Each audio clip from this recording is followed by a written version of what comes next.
I'm Oliver, a psychologist, and I am free to believe whatever I want, but I am not free to escape the consequences of those beliefs. Today, we'll reflect on Suguru Geto, one of the most intriguing characters in Jujutsu Kaisen. Be warned, this discussion contains spoilers from the entire anime. Let's dive in.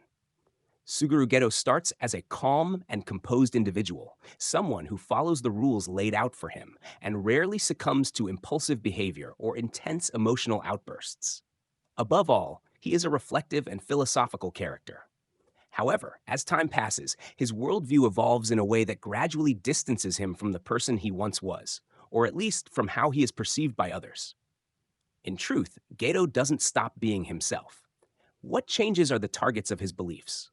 He begins to nurture a perspective that reinforces his core convictions, to the point where his philosophy leads him down a darker path. Geto's complexity lies in this slow transformation, where reflection and despair become the cornerstones of his fall into villainy. For a jujutsu sorcerer, purpose is everything. Geto's need for meaning shapes his actions. He's not someone who blindly follows orders. He questions the world around him, much like his closest friend, Satoru Gojo. Despite their differences, their bond is vital to understanding Geto's character. Yet as a sorcerer, Geto struggles with the burden of protecting powerless humans. He sees it as an unfair and demeaning role. In one striking metaphor, he compares exorcising a cursed spirit to swallowing a dirty rag used to clean up vomit. This vivid image reflects his growing disdain for the life of a jujutsu sorcerer. Worse, he finds no sense or purpose in it. Although Geto acknowledges these feelings, he initially chooses to keep helping others. But disgust, an incredibly complex and primal human emotion, plays a pivotal role in his transformation. Disgust is often irrational, surfacing without clear explanation, yet it shapes our judgments in profound ways. Psychological studies show how deeply disgust can influence decisions, even in seemingly impartial settings like a courtroom. Jurors with higher sensitivity to disgust are more likely to deliver guilty verdicts. Graphic evidence, such as gruesome images, intensifies feelings of disgust, leading jurors to become angrier and more morally outraged.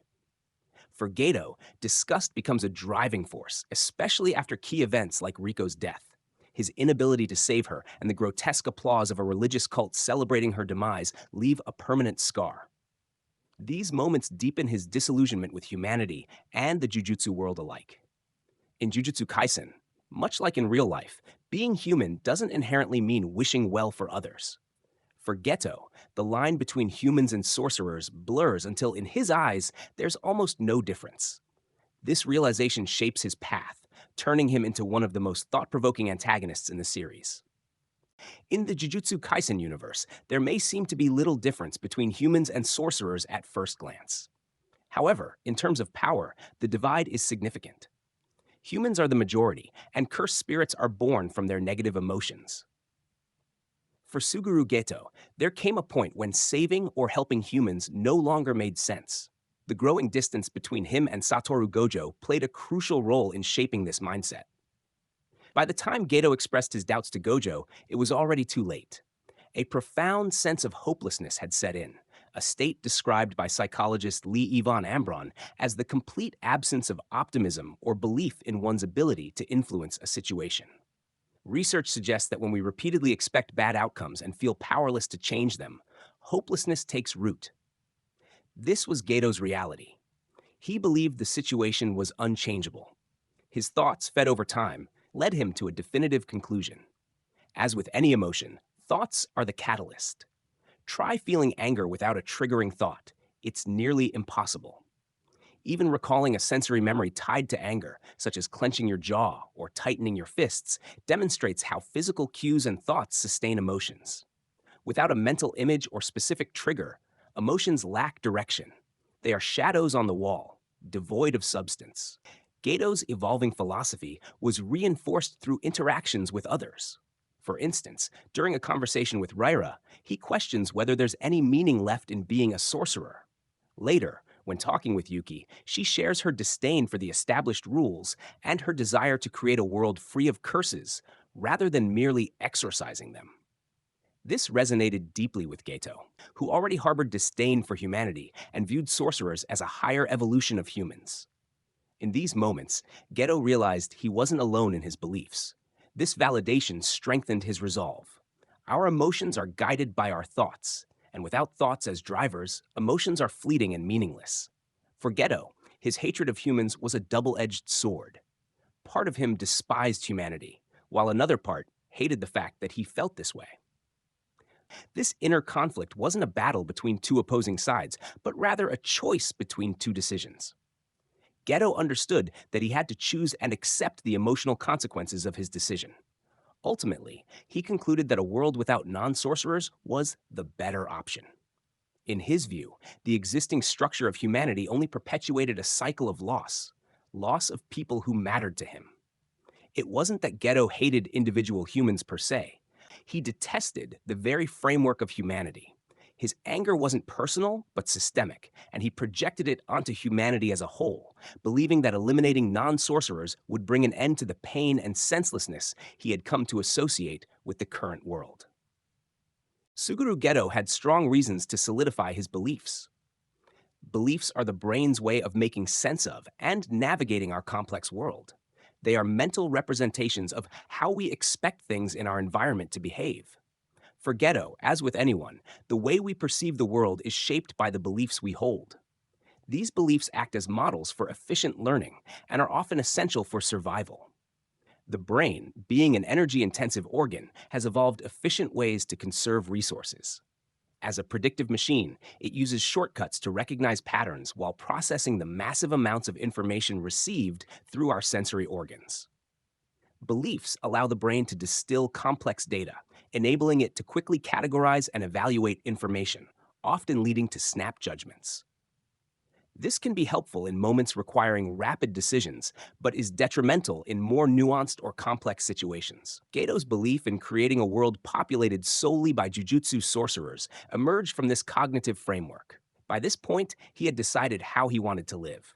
His defining moment came when he rescued two sorcerer twin sisters and in the process killed 112 non-sorcerers who were mistreating them. This act was a turning point, a path of no return. Geto saw himself trapped in a situation where he was expected to protect humans, people he ultimately didn't care about. In that moment, he chose to follow his own path, reinforcing his belief system further. Geto also demonstrated his charisma and leadership skills by rallying like-minded individuals, spreading and solidifying his ideology within them. This ability to inspire others highlighted his revolutionary mindset. What matters most isn't the aspirations or experiences we have in isolation, but the meaning we assign to them. The shortcuts our brains use to interpret and predict the world often involve connecting dots, filling in gaps, and extrapolating based on incomplete information. These assumptions rely on familiarity with previously recognized patterns. However, this process also makes our brains prone to errors, such as seeing patterns where none exist. Sometimes, these errors are caught and corrected by mechanisms that detect inconsistencies, but there is always a trade-off between efficiency and accuracy. Geto saw himself as a revolutionary with a noble cause, which fueled his determination. His ideology drew a sharp divide between sorcerers and non-sorcerers, a belief he made clear when discussing it with Yuta. He argued that sorcerers existed solely to protect non-sorcerers, a concept he fundamentally rejected. For Geto, this division justified his vision of a world where sorcerers would no longer live in service to humanity, but would rise above it, free to shape a reality aligned with his beliefs. A defining moment for Suguru Geto is the happiness he displays when he sees sorcerers uniting to fight against him. That unity exhilarates him, as if it serves as validation for what he has believed for so long. Geto seemed to crave confirmation bias, a way for the world to affirm the convictions he already held deep within himself. He needed traumas and external confirmations to reinforce his perception that somehow he was right all along. Stepping into Geto's shoes, it becomes evident that despair clouded his interpretation of the world around him. His growing disillusionment took on a particularly somber tone. Cognitive theories of depression, like the one developed by Aaron Beck and colleagues, suggest that repeated exposure to stressful events can trigger negative attitudes.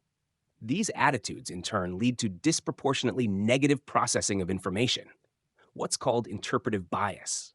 When someone consistently interprets experiences in a negative light, they begin to expect that future events, relationships, and endeavors will also end in failure. This cycle of interpreting uncertainty negatively inevitably leads to feelings of hopelessness, which is exactly what happened to Gato. He is a remarkable example of how our interpretation of events shapes our overall behavior.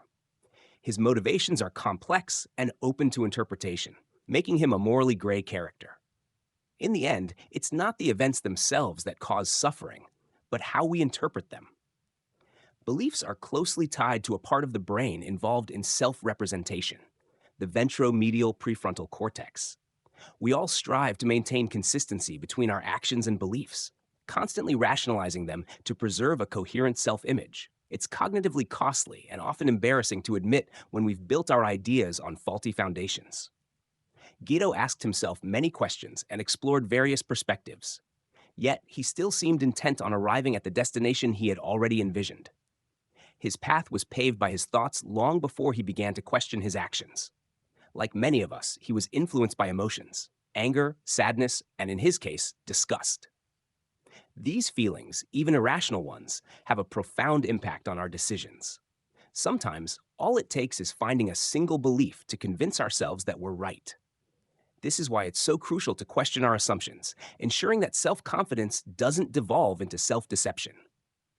Always reflect, challenge your beliefs, and seek growth. And remember, this is just the beginning. Like and subscribe, and don't forget to share.